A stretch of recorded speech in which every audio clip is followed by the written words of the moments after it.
गोयच्या दायजाचेर गोयचे सरकार खूब कितें उलयता, पूण ते राखपाचे नदरेन प्रत्यक्षात देखदिणी कृती करतना दिश्टी पडना।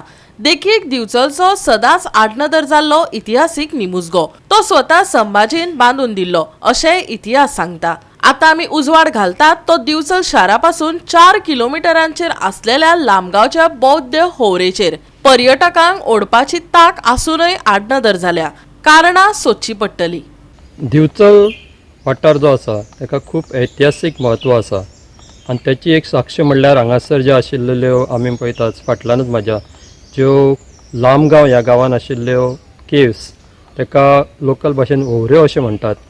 आनी ह्यो ज्यो केव्स आसा त्यो कोणी बांदल्या केन्ना केल्यो हेचे तशें लिखीत कांय प्रमाण ना, पूण हे ज्यो केव्स आसा त्यो सामक्यो अश्यो युनीक कश्यो आसा।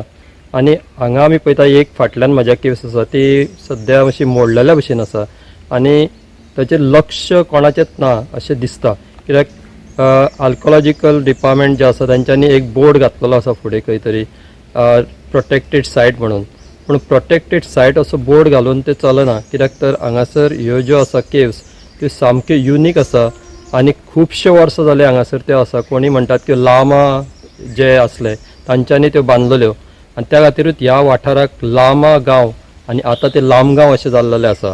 पूण हो जो एक ऐतिहासीक ज्यो केव्स आसा त्यो प्रिजर्व करपाक जाय आशिल्ल्यो, पूण फावो तशें लक्ष जर कोणीच तेजेर मारूंक ना। फुडें आमकां दुसरी केव्सूय आसा थंयसर आनी तितून म्हादेवाचें देवूळ आसा।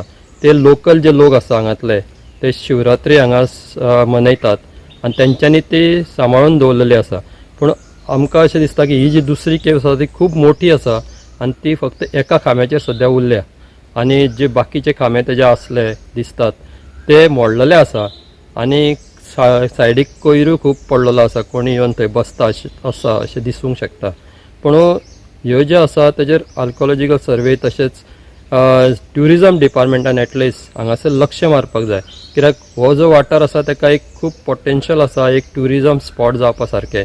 आनी हांगा लागीं उदीक तळी आसा आनी हांगासर ट्युरिस्टांक हाडून एक बऱ्यापैकी सायट हांगा डेवलप जावपाक शकता, पूण तशें जायना, कित्याक तर आर्किओलॉजिकल सर्वेन बोर्ड घातला म्हणून ते कोणूच तेजेर लक्ष मारिना। फुडें लोकलूच ताचें मेंटेनन्स करता अशें दिसता, पूण थोडे कडेन कयर आसात तेजेरूय लक्ष मारपाक जाय म्युनिसिपालिटीन, दिवचलच्या म्युनिसिपालिटीन, कित्याक तर हो वाठार दिवचल म्युनिसिपालिटीच्या ज्युरिडिक्शनान येता। तेंच्यांनी हांगासर साफ सफाई दवरपाक जाय। तेन्नाच खुबश्या लोकांक हांगा कळटलें की लामगांव हो एक निसर्गरम्य असो गांव आसा, सगळे कडेन झाडां आसा आनी ह्यो केव्स आसा, एक बऱ्यापैकी वाठार आसा, एक ट्युरिस्ट स्पॉट हांगा बऱ्यापैकी जावन सायडीकचे लोक आसा तांकां रोजगार मेळपाक शकता, कितें शॉपां आसा ती चलपाक शकता। त्या खातीर ट्युरिजम डिपार्टमेंट अशें आर्किओलॉजिकल डिपार्टमेंट आसा गोंयचे तांच्यांनी ह्या वाठारान लक्ष दिवन एक बऱ्यापैकी हांगा ट्युरिस्ट स्पॉट डेवलप जावप ही खूब गरज आसा। आनी ही जो वाठार आसा तो सामको बरो आसल्या कारणान तेचेर खूब लक्ष दिवपाची गरज आसा। सध्या ह्या बौद्ध होवऱ्यांक झाडां झोपांनी रेवाडो घातला। 2 फातरांनी कोरातिल्ली लेणी महत्वाची संस्कृतीक आनी इतिहासीक मोलाची आसात। योग्य लक्ष आनी उदरगत केल्यार ते दिवचलचे एक मुखेल पर्यटन थळ जावं येता।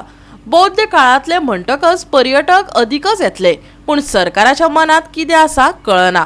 नार्वेचे देवूळ 7 कोटी मोडून सांबाळ्ळे, पूण दिवचलचो निमुजगो आनी बौद्ध कालीन स्तूपा कडेन इतली आडनदर कित्याक? गोवा 365 खातीर महेश कोवेकर आनी वैष्णवी साळगांवकर।